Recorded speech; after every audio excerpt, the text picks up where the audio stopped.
O Machete, de Machado de Assis. Voz, Iba Mendes. Inácio Ramos contava apenas 10 anos quando manifestou decidida vocação musical. Seu pai, músico da Imperial Capela, ensinou-lhe os primeiros rudimentos da sua arte, de envolta com os da gramática, de que pouco sabia. Era um pobre artista, cujo único mérito estava na voz de tenor e na arte com que executava a música sacra. Inácio, consequentemente, aprendeu melhor a música do que a língua, e aos 15 anos sabia mais dos bemóis que dos verbos. Ainda assim, sabia quanto bastava para ler a história da música e dos grandes mestres. A leitura seduziu-o ainda mais. Atirou-se o rapaz com todas as forças da alma à arte do seu coração, e ficou, dentro de pouco tempo, um rabequista de primeira categoria. A rabeca foi o primeiro instrumento escolhido por ele, como o que melhor podia corresponder às sensações de sua alma.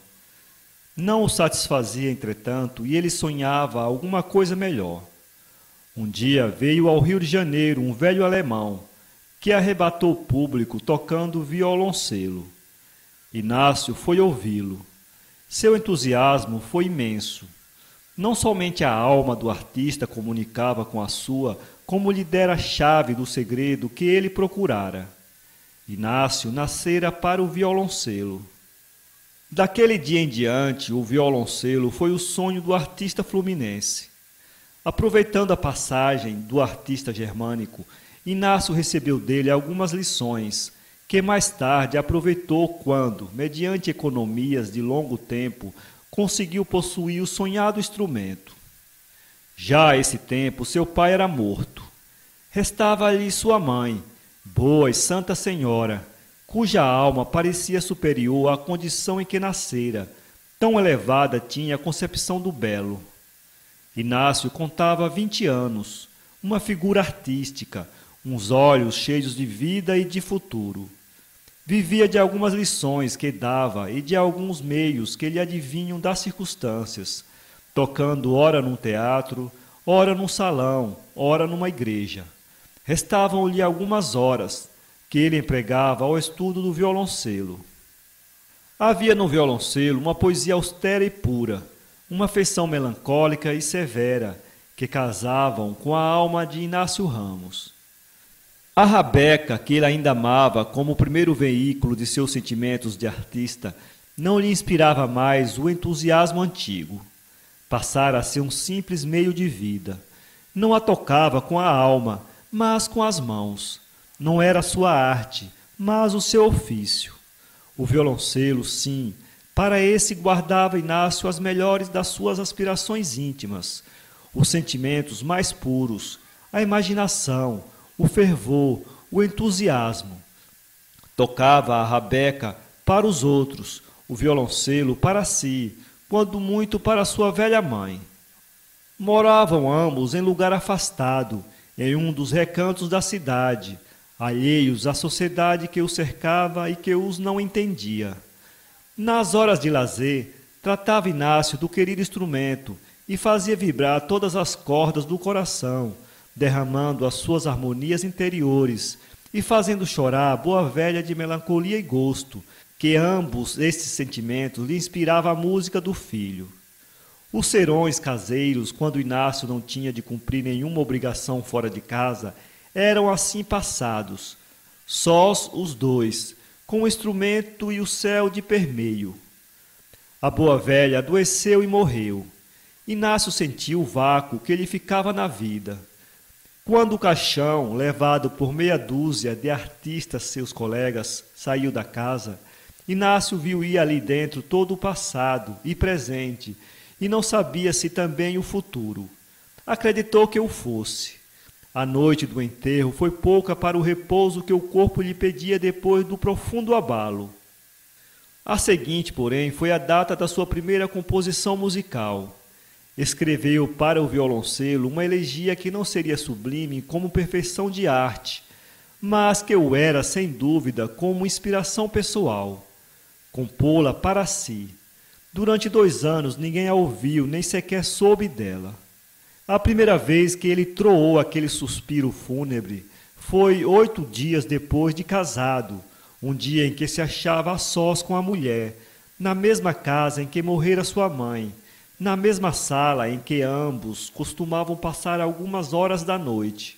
Era a primeira vez que a mulher o ouvia tocar violoncelo.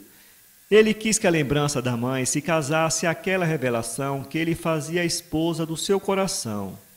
Vinculava, de algum modo, o passado ao presente. Toca um pouco de violoncelo, tinha-lhe dito a mulher 2 vezes depois do consórcio. Tua mãe me dizia que tocavas tão bem. Bem, não sei, respondia Inácio, mas tenho satisfação em tocá-lo. Pois sim, desejo ouvir-te. Por ora não, deixa-me contemplar-te primeiro. Ao cabo de 8 dias, Inácio satisfez o desejo de Carlotinha. Era de tarde, uma tarde fria e deliciosa. O artista travou do instrumento, empunhou o arco e as cordas gemeram ao impulso da mão inspirada.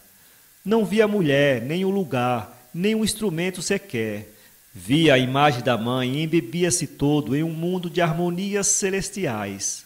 A execução durou 20 minutos. Quando a última nota expirou nas cordas do violoncelo, o braço do artista tombou, não de fadiga, mas porque todo o corpo cedia ao abalo moral que a recordação e a obra lhe produziam. «Oh, lindo, lindo!» exclamou Carlotinha, levantando-se e indo ter com o marido. Inácio estremeceu e olhou pasmado para a mulher. Aquela exclamação de entusiasmo destoara-lhe, em primeiro lugar, porque o trecho que acabava de executar não era lindo, como ela dizia, mas severo e melancólico, e depois porque, em vez de um aplauso ruidoso, ele preferia ver outro mais consentâneo com a natureza da obra, 2 lágrimas que fossem, 2, mas exprimidas do coração, como as que naquele momento lhe sulcavam o rosto.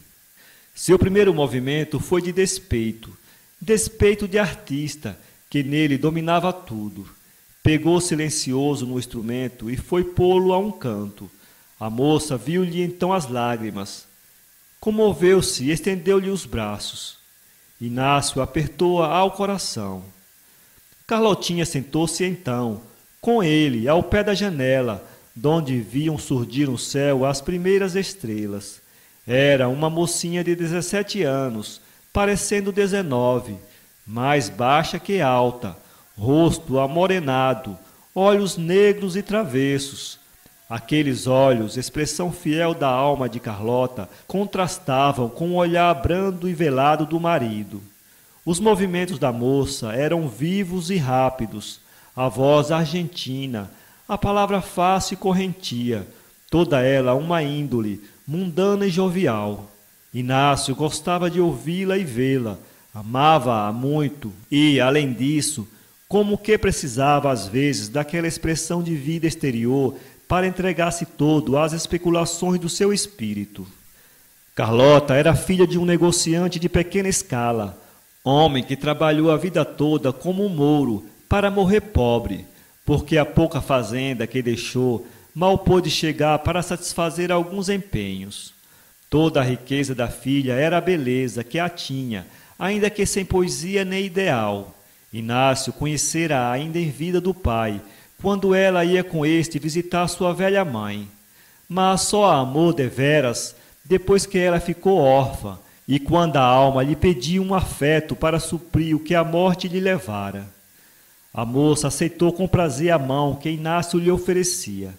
Casaram-se a aprazimento dos parentes da moça e das pessoas que os conheciam a ambos. O vácuo fora preenchido. Apesar do episódio acima narrado, os dias, as semanas e os meses correram tecidos de ouro para o esposo artista. Carlotinha era naturalmente faceira e amiga de brilhar, mas contentava-se com pouco e não se mostrava exigente nem extravagante. As posses de Inácio Ramos eram poucas. Ainda assim, ele sabia dirigir a vida de modo que nem o necessário lhe faltava, nem deixava de satisfazer algum dos desejos mais modestos da moça. A sociedade deles não era certamente dispendiosa, nem vivia de ostentação. A sociedade deles não era certamente dispendiosa, nem vivia de ostentação. Mas, qualquer que seja o centro social, há nele exigências a que não pode chegar todas as bolsas. Carlotinha vivera de festas e passatempos. A vida conjugal exigia delas hábitos menos frívolos, e ela soube curvar-se à lei que de coração aceitara. Demais, que há aí que verdadeiramente resista ao amor? Os dois amavam-se, por maior que fosse o contraste entre a índole de um e outro, ligava-os e irmanava-os o afeto verdadeiro que os aproximara. O primeiro milagre do amor fora a aceitação por parte da moça do famoso violoncelo. Carlotinha não experimentava de certo as sensações que o violoncelo produzia no marido, e estava longe daquela paixão silenciosa e profunda que vinculava Inácio Ramos ao instrumento. Mas acostumara-se a ouvi-lo, apreciava-o e chegara a entendê-lo alguma vez. A esposa concebeu. No dia em que o marido ouviu esta notícia, sentiu um abalo profundo. Seu amor cresceu de intensidade. Quando nosso filho nascer, disse ele, eu comporei o meu segundo canto. O terceiro será quando eu morrer, não? Perguntou a moça com um leve tom de despeito. Oh, não digas isso. Inácio Ramos compreendeu a censura da mulher. Recolheu-se durante algumas horas e trouxe uma composição nova, a segunda que lhe saía da alma, dedicada à esposa. A música entusiasmou Carlotinha, antes por vaidade satisfeita do que porque verdadeiramente a penetrasse. Carlotinha abraçou o marido com todas as forças de que podia dispor, e um beijo foi o prêmio da inspiração. A felicidade de Inácio não podia ser maior. Ele tinha tido o que ambicionava, vida de arte, paz e ventura doméstica, e, enfim, esperanças de paternidade. Se for menino, dizia ele à mulher, aprenderá violoncelo. Se for menina, aprenderá harpa. São os únicos instrumentos capazes de traduzir as impressões mais sublimes do espírito. Nasceu um menino. Esta nova criatura deu uma feição nova ao lar doméstico. A felicidade do artista era imensa. Sentiu-se com mais força para o trabalho e, ao mesmo tempo, como que se lhe apurou a inspiração. A prometida composição ao nascimento do filho foi realizada e executada, não já entre ele e a mulher, mas em presença de algumas pessoas de amizade. Inácio Ramos recusou a princípio fazê-lo, mas a mulher alcançou dele que repartisse com o estranho aquela nova produção de um talento. Inácio sabia que a sociedade não chegaria talvez a compreendê-lo como ele desejava ser compreendido. Todavia cedeu. Se acertara aos seus receios, não soube ele, porque dessa vez, como das outras, não viu ninguém. Viu-se e ouviu-se a si próprio, sendo cada nota um eco das harmonias santas e elevadas que a paternidade acordara nele. A vida correria assim monotonamente bela, e não valeria a pena escrevê-la, a não ser um incidente ocorrido naquela mesma ocasião. A casa em que eles moravam era baixa, ainda que assaz larga e airosa.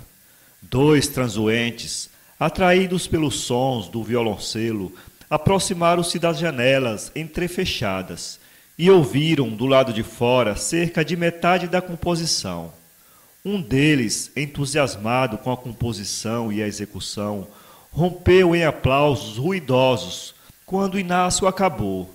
Abriu violentamente as portas da janela e curvou-se para dentro gritando: "Bravo, artista divino!" A exclamação inesperada chamou a atenção dos que estavam na sala. Voltaram-se todos os olhos e viram duas figuras de homem, um tranquilo, outro alvoroçado de prazer. A porta foi aberta aos dois estranhos. O mais entusiasmado deles correu a abraçar o artista. "Ó, alma de anjo!" exclamava ele. "Como é que um artista destes está aqui escondido dos olhos do mundo?" O outro personagem fez igualmente cumprimentos de louvor ao mestre do violoncelo. Mas, como ficou dito, seus aplausos eram menos entusiásticos, e não era difícil achar a explicação da frieza na vulgaridade de expressão do rosto. Estes dois personagens, assim entrados na sala, eram dois amigos que o acaso ali conduzira. Eram ambos estudantes de direito, em férias. O entusiasta, todo arte e literatura, tinha a alma cheia de música alemã e poesia romântica, e era nada menos que um exemplar daquela falange acadêmica fervorosa e moça animada de todas as paixões, sonhos, delírios e efusões da geração moderna. O companheiro era apenas um espírito medíocre, avesso a todas essas coisas, não menos que ao direito, que aliás forcejava por meter na cabeça. Aquele chamava-se Amaral, este Barbosa. Amaral pediu a Inácio Ramos para lá voltar mais vezes. Voltou. O artista de coração gastava o tempo a ouvir-o de profissão fazer falar as cordas do instrumento. Eram 5 pessoas. Eles, Barbosa, Carlotinha e a criança, o futuro violoncelista. Um dia, menos de umas semanas depois, Amaral descobriu a Inácio que o seu companheiro era músico. Também, exclamou o artista. É verdade, mas um pouco menos sublimes do que o senhor, acrescentou ele sorrindo. Que instrumento toca? Adivinhe. Talvez piano. Não. Flauta. Qual? É instrumento de cordas? É. Não sendo rabeca, disse Inácio olhando para esperar uma confirmação. Não é rabeca, é machete. Inácio sorriu, e estas últimas palavras chegaram aos ouvidos de Barbosa, que confirmou a notícia do amigo. Deixe estar, disse este baixo a Inácio, que eu hei de fazer tocar um dia. É outro gênero. Quando queira. Era efetivamente outro gênero, como o leitor facilmente compreenderá. Ali postos os 4, numa noite da seguinte semana, sentou-se Barbosa no centro da sala, afinou o machete e pôs em execução toda a sua perícia. A perícia era, na verdade, grande. O instrumento é que era pequeno. O que ele tocou não era Weber nem Mozart. Era uma cantiga do tempo e da rua, obra de ocasião. Barbosa tocou-a, não dizer com alma, mas com nervos. Todo ele acompanhava a gradação e variações das notas. Inclinava-se sobre o instrumento, retesava o corpo, pendia a cabeça, ora a um lado, ora a outro, alçava a perna, sorria, derretia os olhos ou fechava-os nos lugares que lhe pareciam patéticos. Ouvi-lo tocar era o menos, vê-lo era o mais. Quem somente o ouvisse não poderia compreendê-lo. Foi um sucesso de outro gênero, mas perigoso, porque tão depressa Barbosa ouviu os cumprimentos de Carlotinha e Inácio, começou segunda execução, e iria a terceira, se Amaral não interviesse dizendo: agora o violoncelo. O machete de Barbosa não ficou escondido entre as 4 partes da sala de Inácio Ramos. Dentro em pouco era conhecida a forma dele no bairro em que morava o artista, e toda a sociedade deste ansiava por ouvi-lo. Carlotinha foi a denunciadora. Ela achara infinita graça e vida naquela outra música, e não cessava de o elogiar em toda a parte. As famílias do lugar tinham ainda saudades de um célebre machete que ali tocara, anos antes, o atual subdelegado, cujas funções elevadas não lhe permitiriam cultivar a arte. Ouvir o machete de Barbosa era reviver uma página do passado. Pois eu farei com que ouçam, dizia a moça. Não foi difícil. Houve dali a pouco reunião em casa de uma família da vizinhança. Barbosa acedeu ao convite que lhe foi feito e lá foi com o seu instrumento. Amaral acompanhou-o. Não te lastimes, meu divino artista, dizia ele a Inácio, e ajuda-me no sucesso do machete. Riam-se os dois, e mais do que ele se ria Barbosa. Riso de triunfo e satisfação, porque o sucesso não podia ser mais completo. Magnífico! Bravo! Soberbo! Bravíssimo! O Machete foi o herói da noite. Carlota repetia às pessoas que a cercavam. Não lhes dizia eu? É um portento. Realmente, dizia um crítico do lugar, assim nem o Fagundes. Fagundes era o subdelegado. Pode-se dizer que Inácio e Amaral foram os únicos alheios ao entusiasmo do Machete. Conversavam eles ao pé de uma janela dos grandes mestres e das grandes obras da arte. Você, por que não dar um concerto? Perguntou Amaral ao artista. Oh, não. Por quê? Tenho medo. Ora, medo. Medo de não agradar. Há de agradar por força. Além disso, o violoncelo está tão ligado aos sucessos mais íntimos da minha vida que eu o considero antes como a minha arte doméstica. Amaral combatia estas objeções de Inácio Ramos, e este fazia-se cada vez mais forte nelas.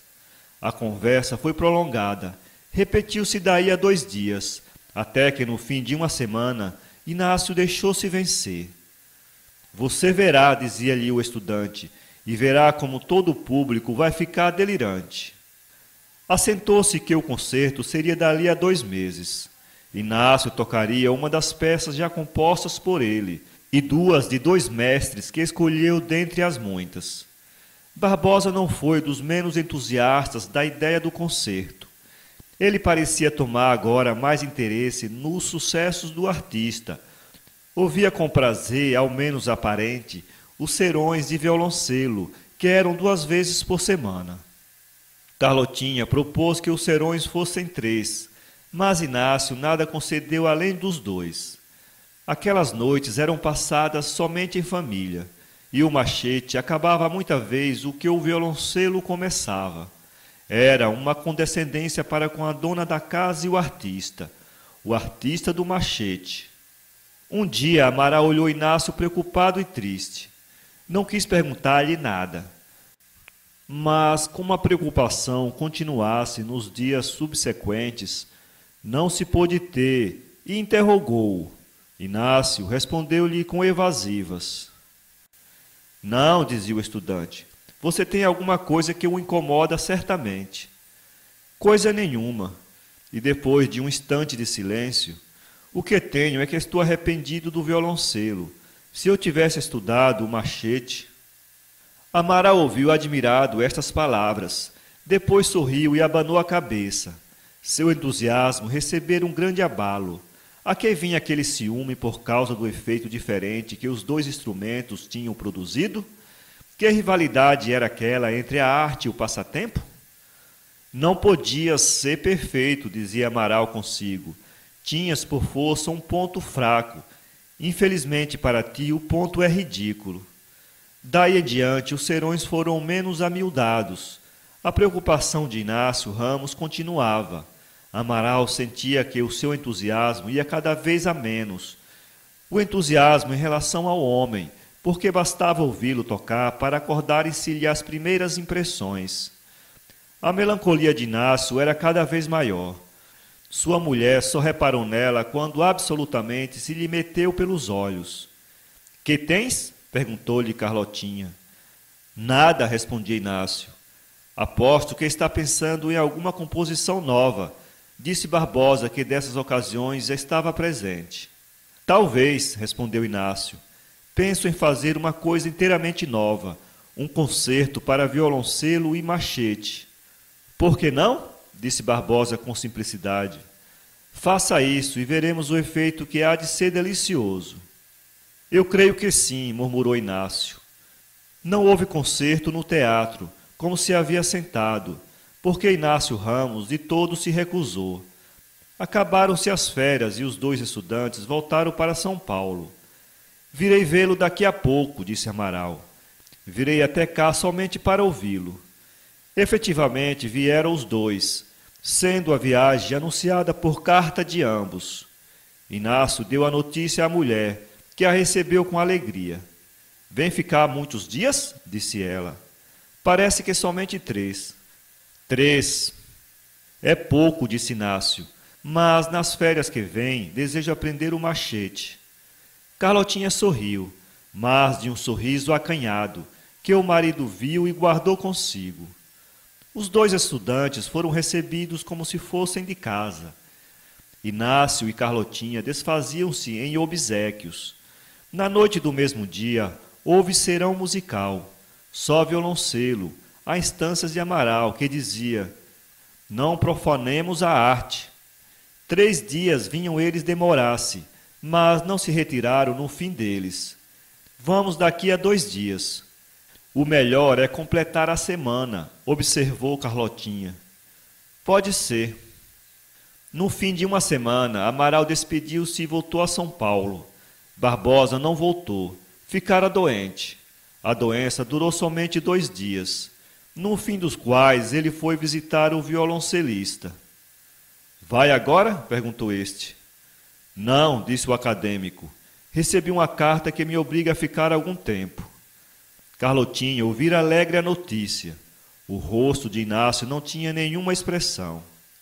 Inácio não quis prosseguir nos serões musicais, apesar de lhe pedir algumas vezes Barbosa, e não quis porque, dizia ele, não queria ficar mal com Amaral, do mesmo modo que não quereria ficar mal com Barbosa, se fosse este o ausente.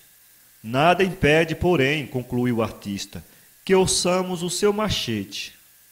Que tempo duraram aqueles serões de machete? Não chegou tal notícia ao conhecimento do escritor destas linhas. O que ele sabe apenas é que o machete devia ser instrumento triste, porque a melancolia de Inácio tornou-se cada vez mais profunda. Seus companheiros nunca o tinham visto intensamente alegre. Contudo, a diferença entre o que tinha sido e agora entrava pelos olhos dentro. A mudança manifestava-se até no trajar, que era desleixado, ao contrário do que sempre fora antes. Inácio tinha grandes silêncios, durante os quais era inútil falar-lhe, porque ele a nada respondia, ou respondia sem compreender. O violoncelo há de levá-lo ao hospício, dizia um vizinho compadecido e filósofo. Nas férias seguintes, Amaral foi visitar o seu amigo Inácio, logo no dia seguinte àquele em que desembarcou. Chegou alvoroçado à casa dele. Uma preta veio abri-la. Onde está ele? Onde está ele?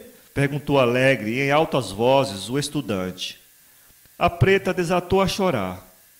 Amaral interrogou-a, mas não obtendo resposta ou obtendo-a intercortada de soluços, correu para o interior da casa com a familiaridade do amigo e a liberdade que lhe dava a ocasião. Na sala do concerto, que era nos fundos, olhou ele Inácio Ramos, de pé, com o violoncelo nas mãos, preparando-se para tocar. Ao pé dele brincava um menino de alguns meses. Amaral parou sem compreender nada. Inácio não o viu entrar. Empunhara o arco e tocou. Tocou como nunca. Uma elegia plangente, que o estudante ouviu com lágrimas nos olhos. A criança, dominada ao que parece pela música, olhava quieta para o instrumento. Durou a cena cerca de 20 minutos. Quando a música acabou, Amaral correu a Inácio. Ó, meu divino artista! Exclamou ele. Inácio apertou-o nos braços, mas logo o deixou e foi sentar-se numa cadeira com os olhos no chão. Amaral nada compreendia. Sentia, porém, que algum abalo moral se dera nele. Que tens? Disse. Nada, respondeu. E ergueu-se e tocou de novo o violoncelo. Não acabou, porém. No meio de uma arcada, interrompeu a música e disse a Amaral: É bonito, não? Sublime, respondeu o outro. Não, machete é melhor. E deixou o violoncelo e correu a abraçar o filho. Sim, meu filho, exclamava ele, hás de aprender machete. Machete é muito melhor. Mas que há? Articulou o estudante. Oh, nada, disse Inácio. Ela foi-se embora. Foi-se com o machete. Não quis o violoncelo, que é grave demais. Tem razão, machete é melhor. A alma do marido chorava, mas os olhos estavam secos. Uma hora depois, enlouqueceu. São Paulo, 2016.